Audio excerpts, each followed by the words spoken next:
At the Scottish Highlands Climate Research Centre, ocean monitors found an urgent alert. The boy's surface temperature plummeted 13 degrees, like chilled ice cream.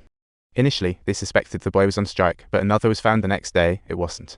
Meanwhile, in the International Space Station, 3 astronauts looked out the window to see gigantic storm clouds silently gathering overhead in the eastern U.S., like they were throwing a party. As if brewing a terrible disaster, soon, Los Angeles beaches were bombarded with hail the size of basketballs. Talk about adding some ice cream balls to the beach. That day, when the boy was pulled up, it looked like it was taking flight. On that day, in Los Angeles, hail as big as basketballs was falling, and a massive tornado quietly formed overhead, turning it into a blockbuster of bad weather. The spinning destruction swiftly destroyed nearby buildings. Only then did the Gulf realize serious trouble. The National Weather Service summoned experts urgently to probe climate causes, planning a climate detective game. Among them, Jack, just back from Antarctica, seemed to have uncovered some deadly secrets from the ice core samples. He needed a supercomputer to test his crazy guess, and weather officials and experts couldn't hide their excitement. However, unexpected were the city's tornadoes, first sparking an unprecedented party. The Hollywood sign turned into debris, and the tornado left destruction in its wake. Even scarier, when 2 tornadoes merged, they became a super tornado, starting to prank everything.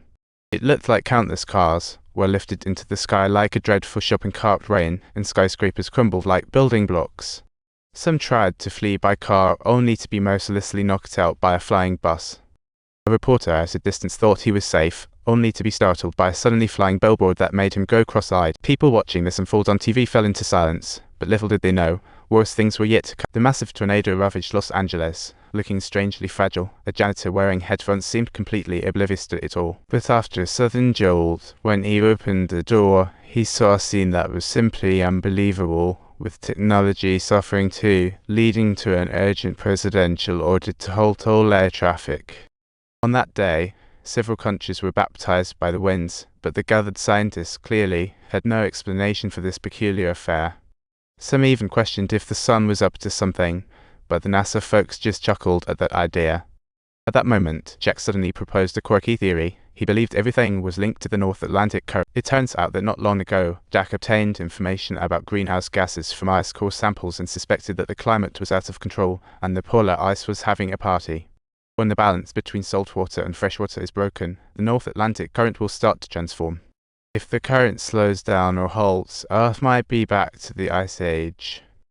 But to confirm these findings, Jack needed to input the data from the Highlands Climate Center into his paleoclimate model, and he required a supercomputer for computation. Wait, Jack, you're calculating if the ice melt will continue. Not just continue, but it could get worse. I think we're right on the edge of change. And so, with the higher-up support, Jack and his colleagues started running the paleoclimate model, but after a full day and night, the results left everyone stunned. In 6 to 8 weeks, the Earth would experience extreme climate changes, and humanity would crumble under a massive survival challenge. Knowing this, Jack rushed to find the vice president, hoping he would quickly implement evacuation plans, especially for the northern cities, but the vice president seemed utterly indifferent to his warnings. He even thought Jack was spooking him. Despite Jack's continuous explanations, the VP remained unimpressed, deeming it mere crazy talk. To verify Jack's theory, Western Europe, Scotland was hit by a snowstorm party. 3 ocean monitors were stuck in the Highlands Climate Research Centre. Fortunately, the food supplies were abundant. They could easily stay in for months without a problem, but others weren't so fortunate. To rescue those trapped, 3 military helicopters headed toward the victims. Unexpectedly in flight, danger crept in. Nearing the storm center, the temp plummeted, raising the risk of freezing into ice. In an instant, the fuel lines froze, the aircraft was encased in ice, and the propellers became icebound and stopped spinning, leading to a loss of control.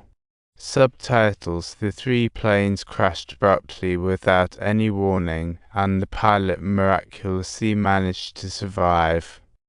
But when he opened the hatch, he was instantly turned into an ice statue by the biting cold. Next, the scene shifts to downtown New York City, where a torrential rain was bathing the city. Yet the people were unaware of the severity, until a homeless man noticed the nearby storm drain was spitting water. The water quickly rose past their legs, flooding the streets and halting traffic, forcing people to scatter in panic seeking shelter. Among them were Jack's son Sam and his classmates, and one girl tried to hop over a car only to accidentally scrape her leg. Just then, a sudden tsunami roared in on the winds, quickly toppling the statue symbolizing freedom. In an instant, towering waves surged into the bustling city, consuming many in its rush. As the waves came surging in like a wild beast, Sam quickly ran over to grab that girl. He sprinted desperately to the library. Luckily, everyone up high escaped.